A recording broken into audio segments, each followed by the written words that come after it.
At a Sunday dinner in late October, my son-in-law's father grabbed my 8-year-old grandson by the collar, lifted him off his feet, and slammed him against the dining room wall hard enough to crack the drywall. My daughter-in-law's mother smiled and said, "Good, that boy needs to learn." I stood up, walked to the kitchen, and made one phone call. They thought I was just a tired old man with arthritis and a small pension. They had no idea who they were really sitting across from. Before I tell you what happened next, subscribe to Dad's Justice Served. And tell me in the comments where you're listening from tonight. I read everyone. I'm 68 years old. For 31 years, I was a federal forensic accountant for the Department of Justice, working white-collar crime out of the Hartford field office. I retired with 2 commendations from the FBI director, and a Rolodex full of names that still pick up when I call.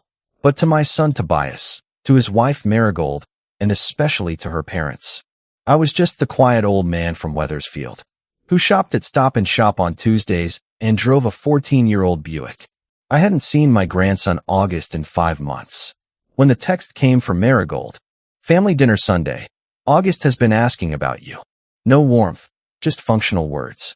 I'd mailed August a birthday card with $250 bills and a hand-drawn fishing boat, because he'd told me he wanted to learn to fish. It came back marked return to sender in Marigold's handwriting. I never told Tobias, "Some things you swallow." I drove out to Glastonbury on a cold gray Sunday. Their development was all beige siding and 3-car garages. Paid for, I knew, by Marigold's father, Quentin Vexley, who owned 3 luxury car dealerships across central Connecticut, and liked everyone to know about all 3.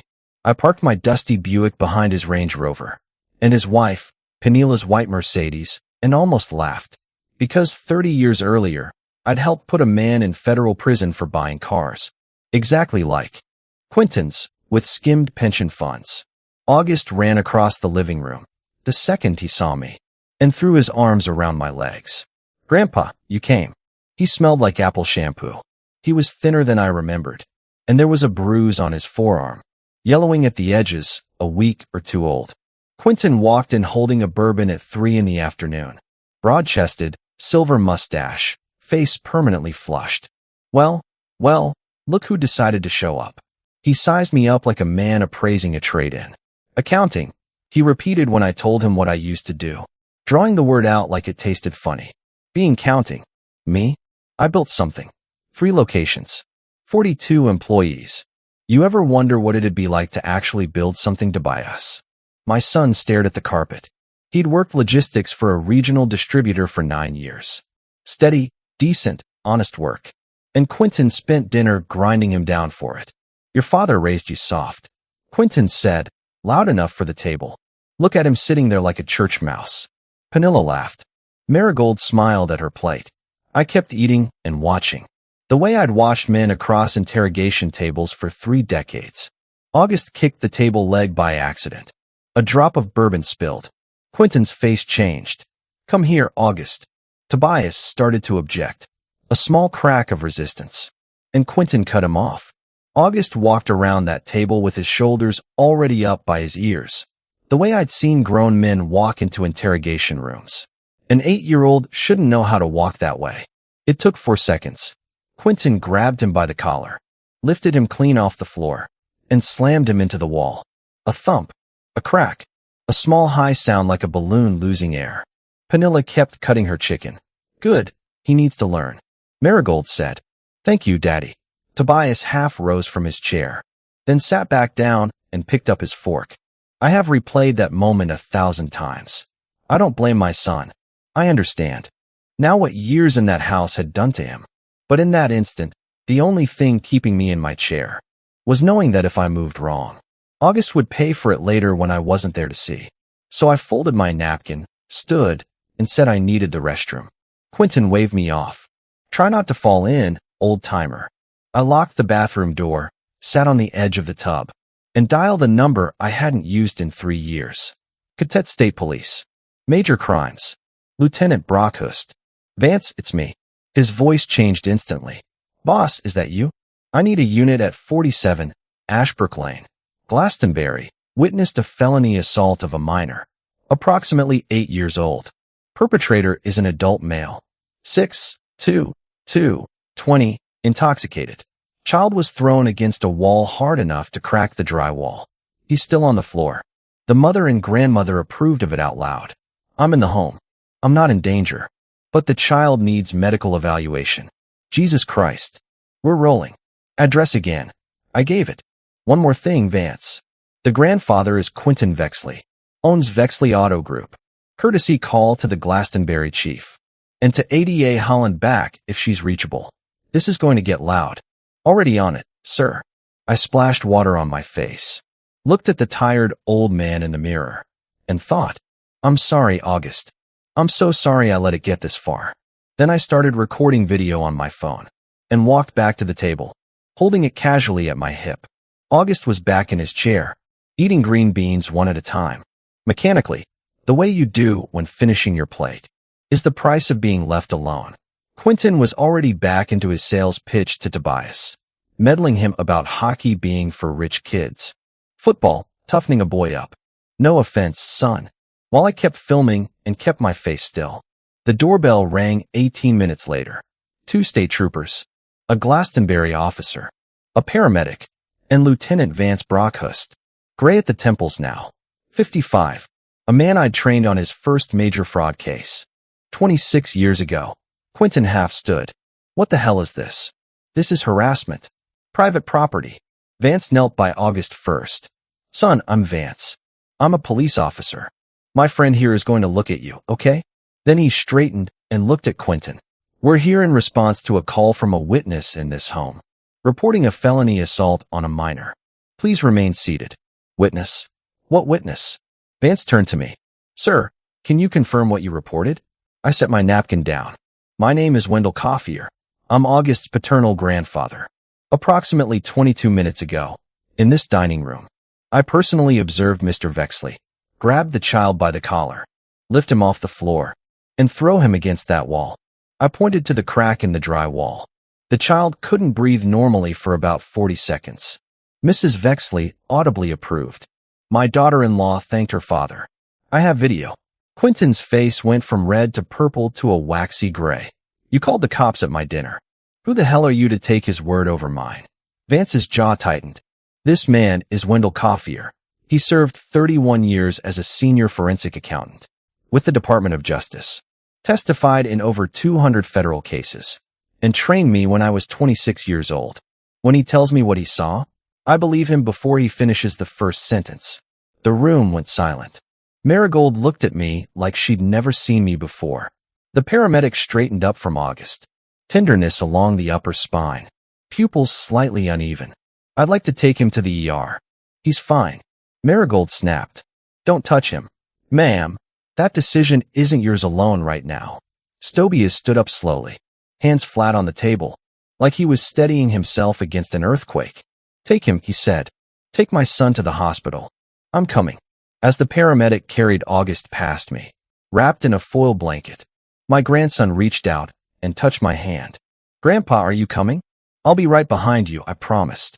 Quentin Vexley was arrested at his daughter's dining room table at 5:37 p.m., still wearing his napkin tucked into his collar. Risk of injury to a minor, a Class C felony, and third-degree assault. Penilla wasn't cuffed that night, but she got a stern lecture about mandatory reporting and a promise of a follow-up call from Child and Family Services. At Hartford Hospital, doctors found a hairline fracture of August's C2 vertebra, a high cervical fracture, the kind that, with a little more force, leaves a child in a wheelchair for life. Or worse. Tobias put his head in his hands and made a sound I'd never heard a grown man make. Dad, who are you? He finally asked. I'm your father, I told him. That's what I am. Everything else was just a job I used to have. I explained why I'd never told him. I never wanted him introducing me at parties. As his dad, the federal agent. I wanted to be his dad, the boring guy, and the brown Buick. He asked why I hadn't shut Quentin up years ago, when the man first started needling him. Because Tobias, I said, people show you exactly who they are when they think you don't matter. I was filing every single time. I was waiting for what, he asked. For tonight, I guess. I just didn't know it'd be tonight. Then he asked about Marigold. About her saying thank you, Daddy. I can't unhear that, he said. What do I do? I told him that wasn't mine to decide. But the state was about to file charges, and Family Services was about to open a file, and he needed to decide right now whose side he was on, hers or his son's. He couldn't be on both. He looked toward the pediatric ward doors for a long time. His side, he finally said. Always his side, we start there. The next morning I called Ira Ruchold, a retired federal deputy chief turned family attorney, who was 4'11", 100 pounds, and the most terrifying litigator I'd ever watched work a courtroom. I'll eat that woman for breakfast, she said. Bring me the file by Wednesday. Then I called Bernie Stoltzman, an old IRS criminal investigations colleague who'd spent 20 years auditing car dealerships. Vexley Auto Group, 3 locations. I want to know if the books are clean. A long pause. Wendell, are we doing what I think we're doing? I'm just an old man asking a friend a professional question. He laughed. You haven't lost a step. Give me 4 days. I wasn't in a hurry. 31 years of this work had taught me that men who throw their grandchildren against walls do not run clean businesses. There's a tax to being a bully, and eventually the IRS comes to collect. August came home from the hospital in a soft cervical collar, and he came home to my house because Marigold refused to leave Glastonbury and had already hired an attorney to file about parental alienation. He didn't know yet who he was about to meet. The first week, August barely spoke, flinched at loud noises, and crawled into Tobias' bed at 3 a.m. After nightmares, I bought him a real fishing pole and set it in the corner where he could see it. The first time he smiled was the night he asked if I'd really been a spy. Nobody. I was an accountant. I just looked at numbers. Numbers are boring, he said. That's why bad guys think nobody's watching. He thought about it seriously and said he wanted to be an accountant. I laughed until I cried. 2 weeks later, Bernie called back. Vexley Auto Group had been running a curbing operation across all 3 locations for at least 6 years, buying salvage and flood title vehicles out of state, washing the titles through a Delaware Shell LLC, reselling them as clean, at least $1.4 million in unreported income, probable wire and mail fraud, structured cash deposits that screamed Bank Secrecy Act violations. The registered agent on the shell company was Penilla Vexley, not an accessory, a co-principal. I sat on my back porch that evening, with my dog Biscuit's head on my knee, listening to August laugh at cartoons inside, while Tobias discussed emergency custody motions. With Oira on the phone, I want to be clear, I wasn't gleeful. I felt the same cold, settled certainty you feel fixing a leak that's been dripping for months. You don't celebrate. You just stop hearing the drip. The criminal case moved fast. My video, the medical records, the cracked drywall, August's forensic interview. Quentin's attorney tried for a plea. The state wanted trial. 6 weeks after that Sunday, Quentin got a registered letter from IRS Criminal Investigation, opening a tax fraud probe. 3 days later, the Connecticut DMV suspended all 3 dealer licenses. 2 days after that, his floor plan financing was pulled because the license suspension voided his loan covenants. In 1 week, he went from a man out on bail to a man with his entire business empire frozen. He called Tobias screaming that his father had done this to him. Tobias said quietly, I don't think you did anything wrong, Quentin, and hung up. Marigold filed for divorce that December, expecting an easy, uncontested split. Instead, she got Oira Ruchold, who filed a counter-petition the same afternoon with 37 exhibits, medical records, the police report, preliminary family services findings, sworn neighbor statements, about years of yelling and slammed doors. By Christmas, Tobias had emergency custody. By February, full custody, with Marigold allowed only supervised visits. After completing a court-ordered family violence program, she never finished it. Quentin's trial began in March. I sat in the 3rd row every day in a new blue suit. Penilla took a separate plea deal in exchange for testifying against her husband, claiming on the stand she'd been afraid to intervene. A lie, but the video did the real work anyway. The jury deliberated 2 hours and 11 minutes. Guilty on all counts. The judge told him that a grown man 3 times, an 8-year-old size, Throwing that child against a wall, and then sitting down to finish his dinner, was not merely criminal but contemptible, and gave him 5 years, with a 3-year mandatory minimum. He never looked at me again. August was waiting on the porch, with Biscuit when I got home. He's going away for a long time. I told him, long enough that by the time he's out, you'll be tall enough he wouldn't dare. We went fishing the next weekend, at my brother's cabin in Vermont, and August caught a 14-inch brook trout, the biggest fish of his short life, grinning with a missing front tooth. That picture's still on my mantle. In May, Marigold showed up at my door. Thinner, changed, asking to apologize. I let her say her piece, that she'd grown up afraid of her father, spent her life trying to please him, that making Tobias small had somehow made her father big, the only kind of love she understood. When she finished, I told her she wasn't entitled to my forgiveness, and she certainly wasn't entitled to August. If she wanted a relationship with that boy, she'd have to earn it exactly the way the court laid out. Step by step, visit by supervised visit, year by year, and it might not work. At the bottom of my porch steps, she asked if I'd been behind the IRS investigation. I told her the truth was simpler than she thought. Her father committed years of fraud, and the federal government noticed. I never told her about the 2 phone calls I made to 2 old friends, asking what a concerned citizen should do with what he'd personally seen. Everything after that was just the system, working the way it's built to work. Quentin destroyed himself. I only made sure the right people were watching. That's the difference between revenge and justice. Revenge is private satisfaction. Justice is a public reckoning. Revenge dirties your hands. Justice only asks that you not look away. I'm 68. I still live in Weathersfield. Still drive the Buick. Still shop on Tuesdays. August is 10 now. He lives with Tobias most nights, but stays with me on weekends. For the big yard, for Biscuit, for the workshop where I'm teaching him to whittle. He sleeps through the night now. He plays hockey, not football, because he asked his father, and his father said yes. Some evenings, after August is asleep, Tobias and I sit on the porch and just listen to the crickets.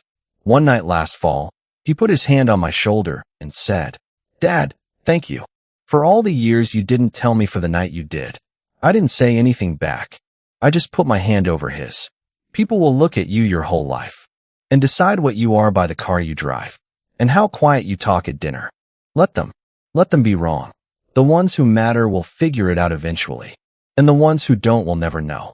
And that's fine. I'm the boring man in the brown Buick. I'm also the man who made the call. If you stayed with me to the end, I'm grateful. Hit like if it meant something. Subscribe to Dad's Justice Served, so the next one finds you. And tell me in the comments where you're listening from tonight. And if you want, tell me about the quiet person in your own family that nobody ever quite saw coming. I'll be reading. Take care of each other out there, especially the small ones.